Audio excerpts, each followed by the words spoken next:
Hello guys, so today I'm going to be reviewing the 8BitDo Sn30 Pro Plus Bluetooth gamepad controller.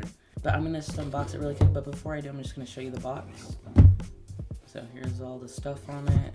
The sides are empty, the bottom just has the logo, and this is the back. So let me open it up. So this is a controller I've been wanting for a really long time, and I finally have it. So this is what you get when you open the box. You get this card, which isn't really useful. You get the controller with this sticky cover thing on top, and this is what we're focusing on. But we also get a USB-C cable. It's USB-C to USB-A. Let's go like that.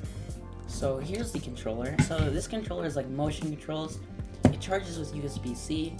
And a cool feature about this controller too is that this has a built-in battery. But if you want, you can also use just regular AA batteries. But this is the one that you can recharge. I can't really take it out now, but I'll show you. It's like space for 2 AA batteries. There's a turbo mode on this controller. And a big feature that this controller has that most third-party controllers don't is the rumble. There's also these analog triggers which most other controllers don't have. And this controller isn't just a Switch controller. It also works with Windows, Mac, Raspberry Pi, Android, and Steam. And another cool thing about this controller is that there's like a software for it, in this software, I'll link this software down below. It's on the 8BitDo website. And also I'll be linking the controller too. So the software is for Windows and Mac, so if you have any of those systems, you can use this. And on that software, you can change the button mapping, you can change the stick sensitivity, and you can change the trigger sensitivity, because on the Switch, the analog triggers don't work. So after a certain point, you can make it just register a full click. And you can also make macros. And if you don't like the strength of the vibration on this controller, you can actually change that, which is a really cool thing. Now the feel of this controller feels really nice in the hand. It's really different from like an Xbox or like Switch controller layout, because you can see the sticks, the D-pad and the sticks are switched. Because this controller mainly focuses on the D-pad for like 2D games and stuff. But after a while, you get used to like putting your hand here to reach the stick. And I've been using this controller for a while. This D-pad feels so amazing. Like, I'll just let you guys hear it. It is way better than most third-party controllers and stuff, and it works really well in games like Mario Maker and stuff. And this controller is based off of like an SNES controller, because you can see like the button layout's the same. It's basically like an SNES controller where they added sticks, the two triggers, and then these 2 sticks at the bottom, and then the grip. So it feels really nice with the grip too. And another thing about the controller, the sticks feel really well. They feel really nice, and you can change the dead zones like I said in the application. And also another cool thing about this controller is, since it's not officially licensed by Nintendo, they made it so that the Switch recognizes it as a Nintendo Switch Pro controller, so you can just change the button mapping directly on the Switch itself without having to download any of the software in your computer too. So you can just like quickly add stuff on your Switch.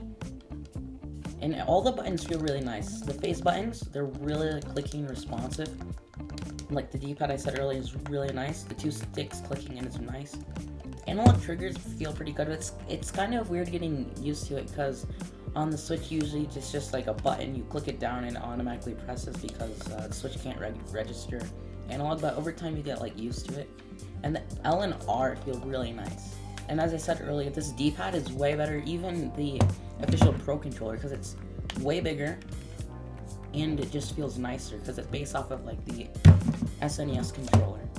And this controller also comes in multiple colors. I'll put the colors up on screen right now because I don't remember all of them. I think there's like 4 colors, but I chose this black one because it looks really nice. And the other colors are based off of the SNES controller, because this is where this controller got its inspiration from, basically. And also the rumble. Most third-party controllers don't have rumble, and the rumble in this feels so good. Like, I don't know if you can hear this, but I'm just gonna. You could see it shaking around. Feels nice. It's not just like a. It's like. It's hard to explain. It's not the same as HD Rumble and like the Pro Controller itself, but it's really good Rumble. Especially compared to like just like the cheap $13 Switch controllers. This feels way closer to like HD Rumble than those ones. And if you don't like the Rumble, like I said earlier, you can tone it down in the software. Now, the price of this controller is $50, so I'm going to compare it to other $50 controllers. This is the Afterglow Switch Wireless Enhanced Controller.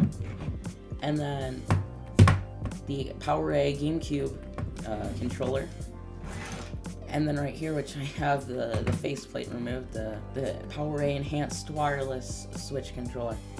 Now, a feature that this does not have from this one is that this one from these two, is that these two have buttons on the back, but I can't flip this one over because the faceplate is on.